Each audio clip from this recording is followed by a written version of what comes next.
성취의 복음 5번째 시간입니다. 나로부터 시작되는 일에 집중한다라는 제목으로 하나님 말씀 증거하겠습니다. 지난주에 예수님께서 우리에게 소망을 주셨습니다. 다른 사람에게 보이려고 의를 행하지 말아라. 다른 사람들의 평가가 어떠하냐 이런 것에 신경 쓸 수밖에 없었는데 이제 우리에게는 한 분의 시선, 하나님이 나를 바라보신다. 그분이 나를 정죄하지 않으신다. 그 시선을 의식하는 것이 우리 인생의 사랑의 동기로서 새롭게 일을 벌이고 또 자신감 있게 만드는 거룩한 길이 된다. 말씀을 드렸습니다. 문제는 뭐냐? 다른 사람들은 내 주변에 만나는 다른 사람들은 하나님을 모르기 때문에 한 분, 하나님이 나를 바라보신다. 이 시선이 없을 거라는 것입니다. 그러니까 다른 사람은 그렇게 생각을 안 하죠. 내가 만나는 사람들은 여전히 다른 사람들이 어떻게 사느냐, 다른 사람들보다 내 인생이 돈이 많냐 적냐, 다른 사람보다 예쁘냐 안 예쁘냐, 누가 나를 어떻게 보고 있냐, 여전히 남들과 비교하면서 자신의 인생을 평가하고 수군수군하면서 다닐 거라는 것입니다. 그러니까 당연히 내가 예수님을 따르게 되는데 제자의 삶 속에서 내가 나만의 하나님의 길을 걸어서 제자의 삶의 성취를 방해하는 데에 가장 크게 공격하고 가장 크게 우리가 영향을 받는 이 사탄의 도구가 무엇이냐? 누가 나에게 뭐라고 하는 소리, 이걸 뭐라 그래요? 비난, 비판. 분명히 이 비난과 비판이 제자들의 삶 속에서 나타나게 될 것이고 그 삶을 통해서 이 제자들이 주님께서 주시기를 원하는 이 성취를 못 이루게 만들기 위해 우리를 비난하게 되는, 공격하게 되는 일들이 벌어지게 될 것이라는 것입니다. 사탄이 얼마나 이 강력한 이 비난의 도구를 사람들에게 사용을 하는지, 심지어는 이 사람들에게, 제자들에게 하나님의 은혜까지 막기 위해서 비판을 사용한다는 것입니다. 조엘 비키라는 신학자분의 이야기입니다. 들어보십시오. 사탄은 만약 자신이 메신저를 약화시킬 수 있다면 그 메시지도 약화시킬 수 있다고 생각합니다. 하나님의 백성들이 자신들의 목사에 대하여 비판적인 마음을 가지고 있을 때 그들은 그 목사가 전하는 하나님의 말씀에 대해서도 닫힌 마음을 가지게 될 것입니다. 바로 이것이 교회 안에 비판적인 영이 있을 때 겪게 되는 파괴적인 결과입니다. 사탄은 이를 잘 알고 있습니다. 제자들의 삶에 은혜를 누리지 못하게 하기 위해서 사탄이 무엇을 사용하느냐? 이 비판을 사용하는데 비판을 어디까지 끌고 들어오느냐? 교회 안까지 끌고 들어와 가지고 내가 하나님으로부터 오는 은혜마저 막기 위해서 사용하는 이 사탄의 중요한 공격의 무기가 무엇이냐? 그것이 비판이 된다는 것입니다. 예수님께서 단호하게 제자들에게 말씀하십니다. 비판하는 삶을 그쳐라. 우리가 이 비판하는 삶을 어떻게 벗어나고 이곳에 이 비판의 함정이 무엇이고 제자들은 비판 없이 어떻게 주님께서 주시는 충만한 삶을 누릴 수 있을지 살피는 시간 갖도록 하겠습니다. 세 가지로 나눠서 살피겠습니다. 첫째로 살필 것은 비판의 탈출입니다. 제자들은 어떻게 살아야 하는가? 비판하며 살지 말라 말씀하십니다. 1절 2절 한번 보십시오. 비판을 받지 아니하려거든 비판하지 말라. 너희가 비판하는 그 비판으로 너희가 비판을 받을 것이요 너희가 헤아리는 그 헤아림으로 너희가 헤아림을 받을 것이니라. 여기서 이 비판이라는 말은 크리노, 이게 원문의 뜻을 보면 정죄하다, 심판하다, 이 사법 이야기, 재판에서 쓰이는 그 단어입니다. 그러니까 우리의 삶에 모든 판단을 그만두어라 이런 뜻은 아니다. 먼저 이것을 알아야 한다는 것입니다. 나의 인생에 저 말이 참말인지 거짓인지, 저 사람이 지금 좋은 행동을 하고 있는지 나쁜 행동을 해야 되는지 매번 판단을 해야 되지 않습니까? 이 땅에서 내가 하는 모든 판단을 그만두어라 이렇게 말씀하시는 게 아니다. 바로 우리가 판단을 해야 된다 말씀을 하십니다. 바로 이어지는 6절을 한번 보십시오. 거룩한 것을 계획해 주지 말며 너희 진주를 돼지 앞에 던지지 말라. 그들이 그것을 발로 밟고 돌이켜 너희를 찢어 상하게 할까 염려하라. 거룩한 것을 계획해 주지 말라. 그러면 내가 이것을 주어야 할지 말아야 될지 판단을 해야 될 거 아닙니까? 내가 저 사람이 누구인지 판단을 해라. 하나님은 건강한 가치 판단을 금하시는 분이 절대 아니라는 것입니다. 여기서 말하는 비판이라는 것은 정죄하다, 심판하다, 하나님께서 하시는 용어예요. 그러니까 법정에서 사용하는 용어라는 것입니다. 그래서 이 본문에서 말하는 이 비판을 정의하면 이렇게 말할 수 있습니다. 허락하신 판단의 범위를 넘어선 정죄, 이게 비판이라는 것입니다. 비판이 뭐라고요? 허락하신, 하나님이 내게 허락하신 판단의 범위를 넘어선 정죄, 이것이 이 성경에서 말하는 비판이라는 것입니다. 내가 저 사람이 어떤 행동을 했습니다. 저 사람은 옳지 않은 행동이야. 여기서 그치지 않고 그 사람에 대한 인격에 대한 거부와 판결, 심판으로 나아가는 것. 저 사람은 저런 짓을 했으니까 죽어야 마땅해. 저 사람은 저런 짓을 하는 걸 보니까 쟤는 쓰레기야. 우리가 인생에 그런 모든 하나님이 판단하게 하시는 범위를 넘어서는 인격의 판단들을 나아갈 수밖에 없게 우리의 인생이 죄성이 빠져 있다는 것입니다. 우리의 인생에 그리스도 안에서 어떤 상대를 매도하고 정죄할 수 있는 권한이 내게 없습니다. 그리고 내 인생이 죄악된 그 인생이기 때문에 내 인생이 충분하지 않고 내 인생이 부족하다는 걸 다 알아요. 그러다 보니까 사람이 이 비판을 어떻게 사용하느냐, 그 비판을 하면서 내가 높아지는 거예요. 그 비판을 하면서 내 인생은 저 사람보다 나은 존재다, 이렇게 자신을 높이기 시작한다는 것입니다. 언제나 이 비판 속에서는 남과 나의 우월감 속에 우리의 인생이 이 비판이 돌아간다 보여줍니다. 4절 한번 보십시오.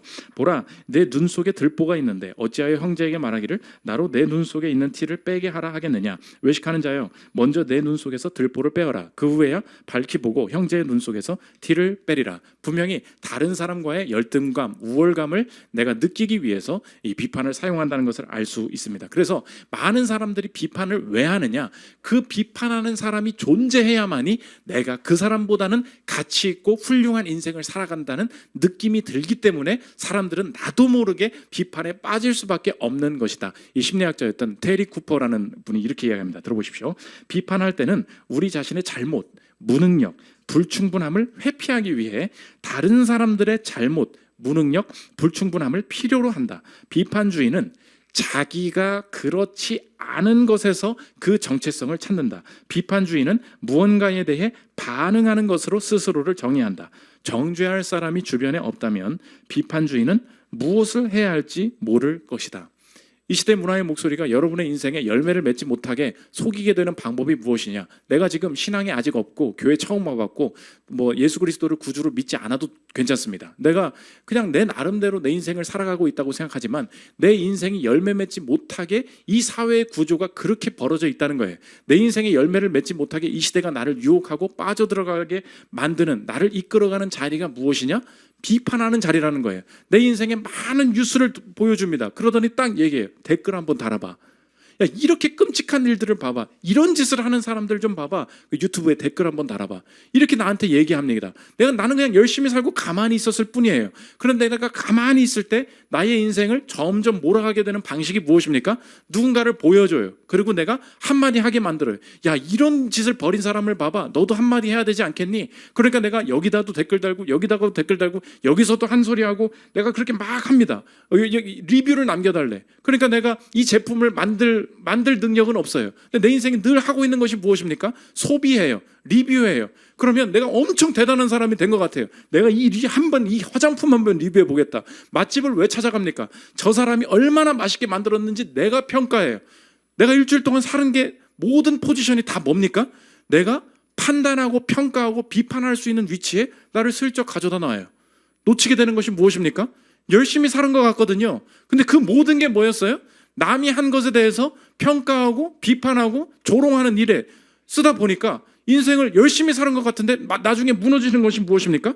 내가 무언가 만들어낼 능력은 다 사라진 거예요. 내가 유튜브에 영상 만든 사람에 대해서 좋다 나쁘다 평가는 할 수 있습니다. 어떤 연주를 듣고 좋네 나쁘네 평가할 수 있어요. 어떤 제품 진짜 별로다 좋다 말할 수는 있어요. 사라져버린 게 무엇입니까? 내 인생으로부터 시작되는 거.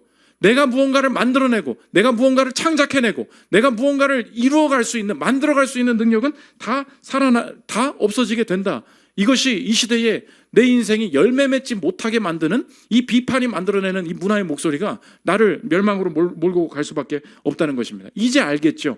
예수님께서 이 비판하지 말라는 명령은 단순히 금지의 명령이 아니에요.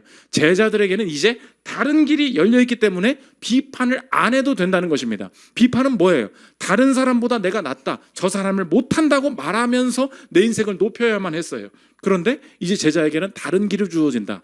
제자들의 삶은 무엇이냐? 정리하면 제목과 같다는 것입니다. 나로부터 시작되는 일에 집중하게 된다는 것입니다. 이제 하나님께서만 나를 바라보십니다. 하나님께서 사랑으로 나를 일으키시겠다고 약속해 주셨습니다. 그때 내 인생에 생기게 되는 것이 무엇입니까? 주변에서 나의 인생에 대해서 뭐라고 말하냐? 주변에서 나의 인생을 뭐라고 판단하냐? 여기서부터 자유로운 거예요. 주변 사람들이 돈이 많은지 적은지, 주변 사람들이 실력이 나쁜지 높은지 상관이 없다는 거예요. 내 인생에 집중해야 될 것은 무엇입니까? 다른 사람들과 관계없이 나의 인생으로부터 주도적으로 시작되는 일, 그것을 시작하는 것이 제자의 삶이다. 이 자유를 주신다는 것입니다. 이제 다른 사람들이 뭐라고 말하는 것을 듣지 않아도 돼요. 내가 주도적으로 하나님께서 무엇을 원하시는지 내 것을 시작할 때 나만의 열매를 맺을 수 있다는 것입니다. 그러므로 저 여러분의 삶에 하나님께서 내 삶에 주시는 주도적인 일들을 내가 실행하고 있는가, 내가 그 길을 걷고 있는가, 내 스스로 점검해 볼 수 있는 적용적인 질문이 있습니다. 그것이 무엇이냐? 다른 사람을 빼고 계속 말할 수 있는 콘텐츠가 있는가? 이렇게 물어보면 된다는 것입니다. 뭐라고요? 다른 사람을 빼고, 다른 사람 얘기를 빼고도 계속 말할 수 있는 콘텐츠가 있느냐? 그것이 바로 내가 비판으로부터 자유한 인생을 시작할 수 있다는 것입니다. 비판을 당하는 측면에서 제자들에게 삶을 어떻게 공격하느냐? 하나님이 주신 시선으로 내 것을 바라보지 못하게 만든다는 것입니다. 한번 생각해 보십시오. 내가 하나님께서 내게 주신 것을 가지고 주도적으로 나로부터 시작되는 일을 행하게 되는 것이 제자라 그랬어요. 그래서 내 인생에 하나님께서 주신 것을 보니까 좋은 여자친구, 좋은 남자친구를 주셨습니다. 그래서 내가 이 가정, 이제 결혼을 하고 이 가정을 이끌어 가야지, 내가 주도적으로 생각을 하고 있었습니다. 근데 갑자기 툭 끼어 들어와요. 이제 결혼을 실제로 준비하면은 이제 계좌를 깔 때가 되지 않습니까? 그러니까 너는 얼마 있니? 나는 얼마 모았어. 이거 해야 되지 않습니까? 여자친구가 보면서 깜짝 놀라요. 오빠 왜 이렇게 많이 모았어? 5천이나 모았어? 이렇게 했는데 갑자기 미안, 앞에 마이너스를 빼고 읽었구나. 이거 내 학자금 대출이야. 이렇게 얘기를 하면은, 아니 정말 하나님께서 주신 사람이라고 그때까지는 생각을 하고 있었어요. 그런데 이 잔고와 이 대출금을 보는 순간에 마음이 싹 바뀝니다. 그러면서 어떤 말이 싹 끼어 들어와요. 아니 우리가 결혼을 해야 되는데 내 친구 다른 커플들을 보면은 그래도 뭐 이렇게 모아 두던데, 갑자기 슉 끼어드는 게 뭐예요? 다른 커플들은 이렇게 하던데, 이렇게 나와요. 엄마 아빠가 여러분을 너무 사랑하는 것 같죠? 하나님 뜻대로 사는 사람들 같죠? 내가 결혼할 때 딱 보면 갑자기 엄마 뭐 내가 참 하나님께서 주신 친구야. 그래도 말이야 내 친구 아들은 말이야 뭐 하면서 갑자기 다른 사람이 끼어 들어와요. 내 인생을 방해하는 것이 뭐예요? 제가 지금 하나님의 길을 내가 걷고 있느냐 물어볼 수 있는 질문이 뭐라 그랬습니까? 다른 사람을 빼고 계속 말할 수 있는 컨텐츠, 그게 하나님이 내게 주신 거거든요. 근데 세상 사람들은 제자들의 삶을 방해할 때 어떻게 방해한다고요? 다른 사람의 말을 끼어든다고. 자녀도 마찬가지예요. 자녀를 위해서 하나님, 목사님 기도 제목이에요. 이렇게 해주고 싶고 내가 이런 엄마가 되고 싶어요. 그러면서 그런 엄마가 되고 싶으시군요. 그러면서 제 친구가 그 자녀에게 갑자기 또 옆에 갑자기 다른 얘기를 갑자기 시작해. 그럼 원하는 게 뭐냐? 저거가 되고 싶다는 거예요. 저거가. 내가 저거 하고 싶다. 목사도 마찬가지예요. 목사가 제일 기가 죽을 때가 뭔지 아십니까? 큰은혜 교회 마커스 온다고 할 때, 다른 교회는 뭐가 있다고 하는데 여기서 100m도 안 돼. 금방 가면 나오는 곳이거든요. 옆에서 뭔가를 한다고 할 때 그때 없어지는 게 뭐예요? 내게 주신 거, 나로부터 시작되는 일, 여기에 집중하지 못하게 되는 일이 생기게 된다는 것입니다. 제자는 하나님께서 금지 명령을 주셨어요. 비판하지 말라. 이거 무슨 뜻이에요? 단순한 금지가 아니에요. 우리 인생의 복된 명령이고 우리 인생의 복음이라는 것입니다. 제자들은 이제 어떻게 살게 되느냐? 다른 사람과 상관없이 하나님께서 나로부터 시작되는 일에 집중하면서 살면 충분히 열매를 거둘 수 있다. 믿으십니까? 오늘도 그때에 비판하지 말아야 돼. 그 사람이 신경 쓰지 말아야 돼. 억지로 금지하는 그런 명령이 아니에요. 이젠 그렇게 살지 않아도 된다. 주님께서 자유한 마음, 복된 길을 새롭게 열어주시기 위해서 내 인생에 비판하지 말라, 이 명령을 허락해 주신다는 것입니다. 두 번째로 살펴볼 것은 새로운 시도입니다. 그러면 제자들은 비판하지 말고 나로부터 시작되는 하나님의 주도적인 일들을 경험하면서 살 때 어떤 방식으로 살아야 하는가? 하나님께서 구체적인 살아가는 삶의 지침을 두 가지로 주십니다. 첫째로 뭐냐? 구하는 일. 구하면서 살게 된다는 것입니다. 목사님, 내 인생에 아무것도 내가 준비된 게 없는데 어떻게 내 인생을, 이 험한 세상을 살아나갑니까? 아무것도 없는데 제자들에게만 있는 특권이 있다는 거예요. 다른 믿지 않는 사람들에게는 없지만 제자들은 어떤 특권이 있느냐? 아무것도 없어도 일이 진행된다는 거예요. 왜요? 하나님 앞에 구하게 되는 일이 있기 때문이다 말씀하십니다. 7절 8절 한번 보십시오. 구하라 그리하면 너희에게 주실 것이요, 찾으라 그리하면 찾아낼 것이요, 문을 두드리라 그리하면 너희에게 열릴 것이니, 구하는 이마다 받을 것이요, 찾는 이는 찾아낼 것이요, 두드리는 이에게는 열릴 것이니라. 제자들에게만 주어지는 새로운 특권이 무엇입니까? 어떤 상황에 있든지 간에 하나님 앞에 구하라. 그러면 하나님께서 좋은 것으로 채워주실 것이다. 이 세계가 열리게 된다는 것입니다. 아니 아무것도 없는데 괜찮다는 거예요. 아무것도 해놓은 게 없는데 괜찮다는 거예요. 아무것도 모아놓은 게 없는데, 세상 사람들은 내가 얼마나 준비되었느냐에 따라서 내 미래가 열릴 것이다. 이 세계만 있다고 착각하게 만들어요. 맞아요. 하나님께서 주시는 어떤 제한된 상황들 속에서 내가 준비하고 모으고 해야 될 일들이 있죠. 근데 살아보십시오. 모아집니까? 모아지냐고. 준비했죠. 그게 준비한 거예요? 열심히 준비해보겠다고 했어요. 열심히 살아보겠다고 살아봤다고. 준비한 것과 모은 것만으로 살아지냔 말이에요. 그럴 때 사람들이 무너지는 게 무엇입니까? 내 힘으로 되지 않아. 더 이상은 갈 수가 없어. 거기서 멈추게 된다고. 제자들의 특권은 뭐래요? 아니야. 그러면서 다른 사람 비판하고 세상 사회 비판하고 그렇게 살지 말라는 거예요. 제자들에게는 어떤 특권이 있습니까? 구하라, 그리하면 너희에게 주실 것이요. 아무것도 없어도 구하면 새롭게 열리는 일, 그 일들이 벌어지게 된다는 것입니다. 지난주에 일본 선교 다녀오지 않았습니까? 그럼 4차였는데 4번 정도 가면 보통 이제 선교는 볼장 다 본 선교다. 이제 이런 생각이 듭니다. 뭐 거기서 뭐 할지 다 뻔하고 그러니까 1차, 2차 때는 보통 이렇게 정예 멤버들을 모아서 잘하는 사람들 가서 데리고 갑니다. 그래서 노래도 잘하고 공연도 잘하고 이런 사람들 데리고 가서 뭐 또 하고 그런데 이제 3차, 4차 가면 이제 볼장 다 보고 스시 먹기 질리는 사람들이 이제 다 빠지잖아요. 이제 새롭게 가는 사람들 보면은 이제 다들 뭔가를 할 줄 모르는 사람들만 이제 모이게 됩니다. 그래서 처음에 뭘 할 줄 아세요? 노래 좀 부르세요? 아무도 못해. 뭐 춤 좀 추세요? 춤출 줄 있는 사람이 아무도 없어. 그래서 첫 번째 일본 선교 모여서 기도 제목을 처음 하는데 목사라는 거는 이렇게 뭔 비전을 제시하고 이렇게 주님이 일할 것입니다. 따라오십시오. 아멘 하면서 뭐 이런 분위기가 교회에 좀 충만해야 되잖아요. 근데 김현수 목사님 첫 번째 기도 제목으로 뭘 해야 될지 모르겠습니다. 이제 처음 기도 제목을 낸 거예요. 진짜로. 이제 네 번째 가는데 뭘 하느냐? 이제 공연을 잘하는 사람이 없으면 그럼 선교를 안 해야 되는 거냐? 이 질문에 빠진 거예요. 그때 선교대원들이 함께 모여서 말한 게 뭐냐? 이 4차 일본 선교는 어떻게 풀어가야 되겠습니까?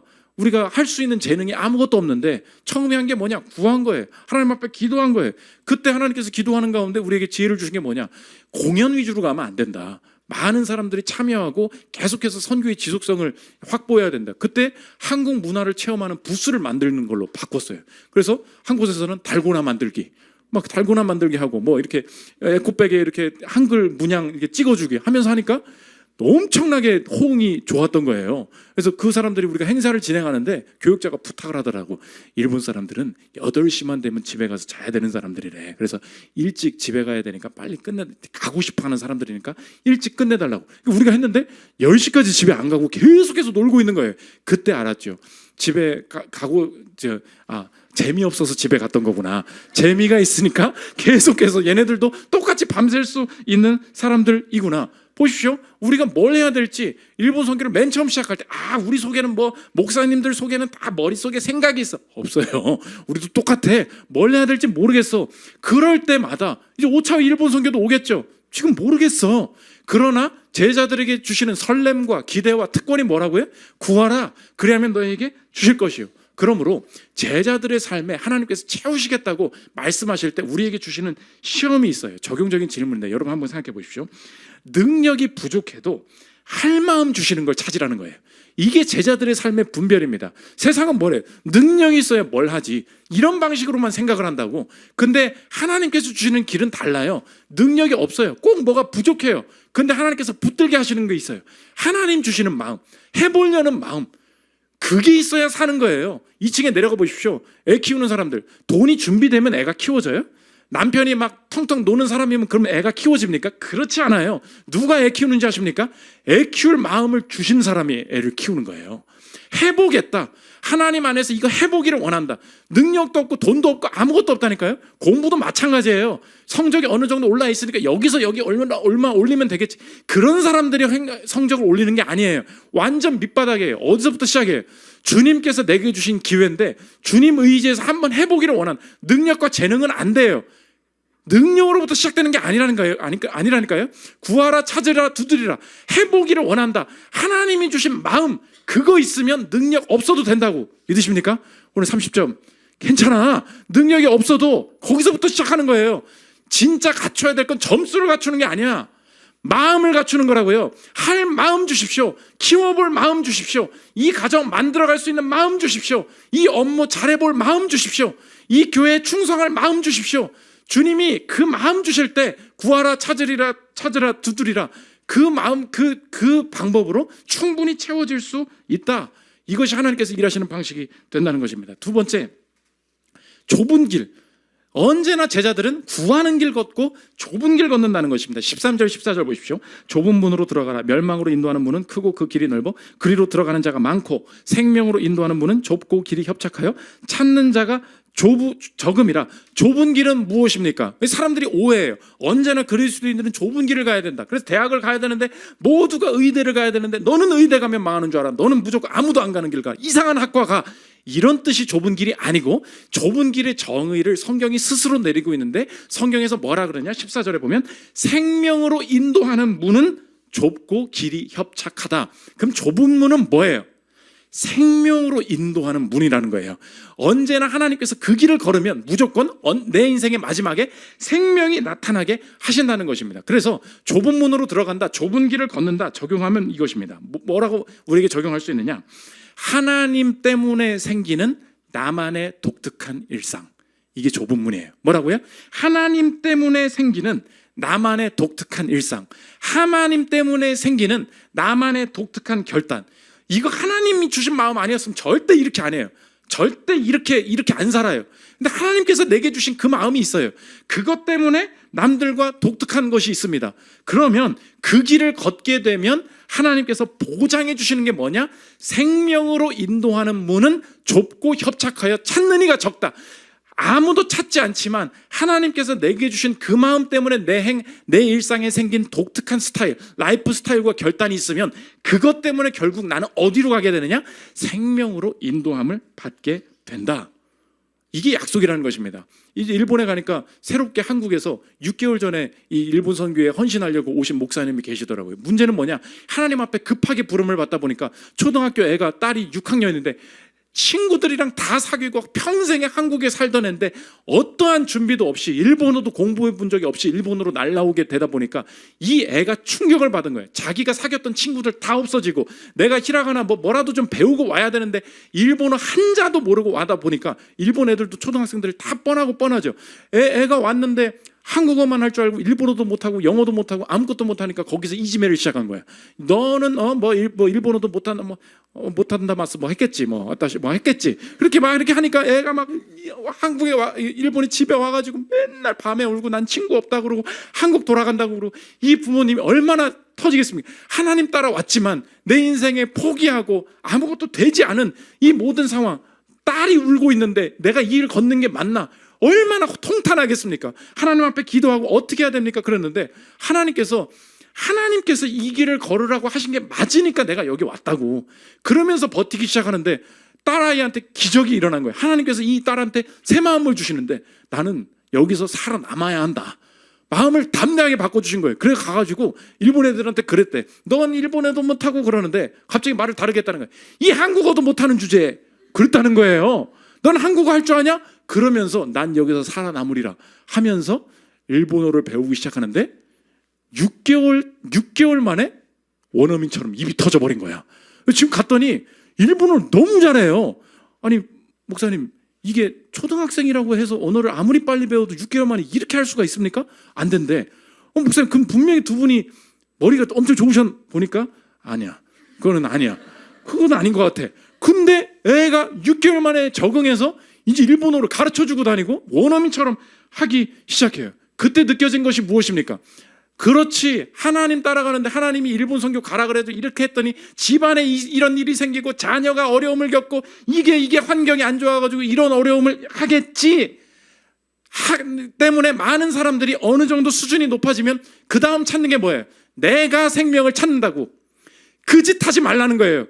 하나님께서 지금 여전히 우리에게도 말씀하시는 것이 무엇입니까? 좁은 문으로 들어가라. 좁은 문으로 들어가면 뭘 얻게 되는데요? 생명으로 인도하는 문이라는 거예요. 하나님의 자신감이에요. 너 언제부터 네 스스로 생명을 찾았니? 하나님께서 아무것도 없을 때 구하고 찾고 두드리면서 하나님께서 공급해 주시고 인도해 주셔서 여기까지 왔는데 하나님께서 남편 주시고 자녀 주시고 집 주시고 안정적인 직업 주시고 그랬더니 그 다음에 우리의 인생에 지금 올해 하반기에 내 인생의 결정의 모든 기준이 무엇입니까? 컴포트. 어떻게 하면 더 편안해질 수 있을지, 어떻게 하면 내 스스로가 생명을 찾을 수 있을지. 하나님께서는 뭐래요? 네가 언제부터 생명을 찾았어? 네가 언제부터 직접 생명을 찾을 줄 알았니? 좁은 문으로 들어가면 생명으로 인도하는 문은 좁고 협착하여 나는 처음에 모른다는 거예요. 언제부터 네가 좋은 데를 알고 가니? 오늘 내 인생에 내 자녀와 내 미래에 대해서 결단하지 못하는 이유가 무엇입니까? 내가 내 생명을 찾을 줄 안다는 이 교만함. 하나님께서 이거 버리라고 하시는 거예요. 그리고 나서 다 망하는 줄 알았는데 하나님께서 생명을 주시더라. 이 길이 가능하게 된다는 것입니다. 마지막 세 번째, 열매의 확신입니다. 너 진짜로 남 비판하면서 네 스스로 편안함을 찾아가면서 살았는지, 생명으로 인도하는 생명으로 인도하는 길을 걸었는지 다 드러나게 된다는 거예요. 어떻게 드러나냐? 네 인생 살아봐. 계속 그렇게 살아. 너의 인생에 맺히게 되는 열매로 알 수 있어. 16절 보십시오. 그들의 열매로 그들을 알지니 가시나무에서 포도를 또는 엉겅퀴에서 무화과를 따겠느냐. 이와 같이 좋은 나무마다 아름다운 열매를 맺고 못된 나무가 나쁜 열매를 맺나니 좋은 나무가 나쁜 열매를 맺을 수 없고 못된 나무가 아름다운 열매를 맺을 수 없느니라. 아름다운 열매를 맺지 아니하는 나무마다 찍혀 불에 던져지느니라. 이러므로 그들의 열매로 그들을 알리라. 이 열매가 내 인생에 맺힐 것을 어떻게 확실히 알 수 있느냐?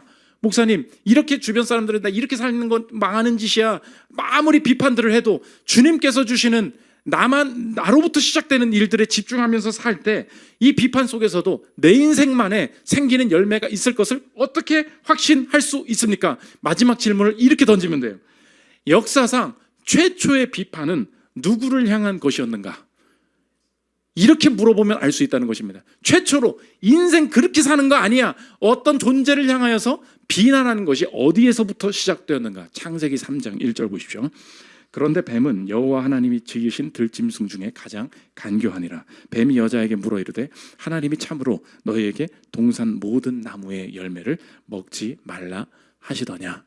하나님을 향한 비판이 역사상 최초의 비판이었음을 조엘 비키 교수님이 이렇게 코멘트합니다. 들어보십시오. 비록 이 비판의 말을 들은 것은 아담이었지만 사실 이 비판은 하나님을 직접적으로 겨냥한 것이었습니다. 뱀의 유혹은 하나님에 대한 거짓말이라는 형태를 입고 찾아왔으며 하나님의 관대하심과 정직하심을 공격했습니다. 우리가 거짓된 고소와 우리의 인격을 훼손하는 다른 사람들의 말로 고통을 당할 때 우리는 바로 우리의 창조주께서 그 뱀에 의해서 비난당하셨던 이 음침한 동산의 음모에 대해서 생각해야 합니다. 한 피조물이 다른 피조물에 의해서 부당하게 비판을 받는 것과 만물의 창조주께서 피조물에 불과한 존재에게 언어적으로 저격을 당하는 것은 전혀 다른 것입니다. 인류 역사상 처음으로 비판을 받았던 분은 유일하게 비판을 받을 만한 어떤 흠도 없었던 분이었습니다. 최초로 비난당하신 분이 누구예요? 비난당하실 이유가 없으신 하나님이 먼저 비난당하셨다는 거예요. 그렇다면 꼭 명심해야 된다는 거예요.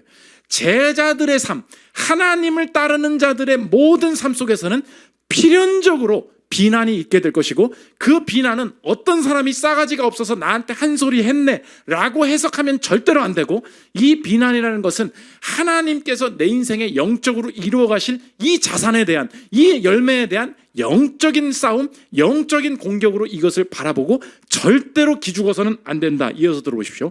목회 사역을 하는 중에 불의한 비판에 직면하게 된다면, 이거 목사한테 쓴 책이니까, 이와 같은 고난이 개인적이고 분리된 사건이 아니라 마귀가 주요 대적자로 등장하는 위대한 구속사적 드라마의 한 부분이라는 사실을 반드시 이해하고 있어야 합니다.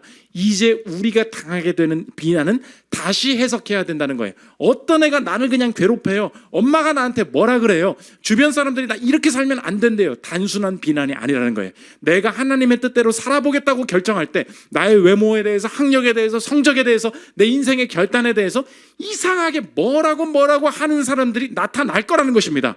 그때 명심해야 될 게 뭐냐? 이것은 저 사람의 어떤 기질의 문제가 아니고 내 인생의 영적인 자산, 영적인 열매를 맺어가는 이 여정을 방해하려는 영적인 공격으로 바라보아야 한다. 이 비난 속에서 우리가 분명히 승리하게 하실 것을 우리가 어떻게 확신할 수 있는가? 우리가 진정으로 하나님 앞에 당해야 할 심판과 비판을 다 끌어안고 십자가로 가신 분이 계시기 때문이라는 것입니다. 마가복음 15장 31절 보십시오. 그와 같이 대제사장들도 서기관들과 함께 희롱하며 서로 말하되 그가 남은 구원하였으되 자기는 구원할 수 없도다. 십자가로 가는 길을 뭐라고 조롱하냐? 구원할 수 있으면 구원해봐. 구원 못하니까 그러고 있는 것이지 라는 이 비난에, 이것은 영적인 싸움임을 알고 비난 속에서 주님이 주시는 길, 하나님이 주시는 길을 걸음으로 말미암아 예수님께서 십자가의 사명을 완수하심으로 우리에게 영생이 주어졌음을 믿으십니까? 그것을 믿는 자마다 오늘의 인생도 이제 다시 확신할 수 있는 거예요. 내가 원래 당해야 될 비판은 하나님으로부터의 정당한 비판, 하나님으로부터의 정당한 심판을 내가 받아야 할 존재였으나 예수 그리스도께서 그분이 당하시지 않아야 될 비판을, 내가 받아야 될 비판을 대신 끌어안고 주님께서 십자가로 죽으셨을 때 내가 하나님으로부터 당해야 될 모든 비난은 사라지고 그분께서 내게 주시는 영생과 부활이 내게 보장되어 있으니, 아 주님, 이제 오늘의 삶은 이제 다시 해석하기를 원합니다. 왜 저 사람이 자꾸 나한테 뭐라고 하는지, 이 길 가려고 하는데 왜 주변에서 사람들이 방해하는지, 주변의 비판들과 사람들의 평가가 신경 쓰이다 보니 나도 지금까지는 너보단 내가 나 임마, 댓글 달고 내가 막 여러 가지로 다른 사람들을 평가하고 비난하면서 내 인생이 괜찮음을 증명하는 인생이었지만 이제 다시 바라보기를 원합니다.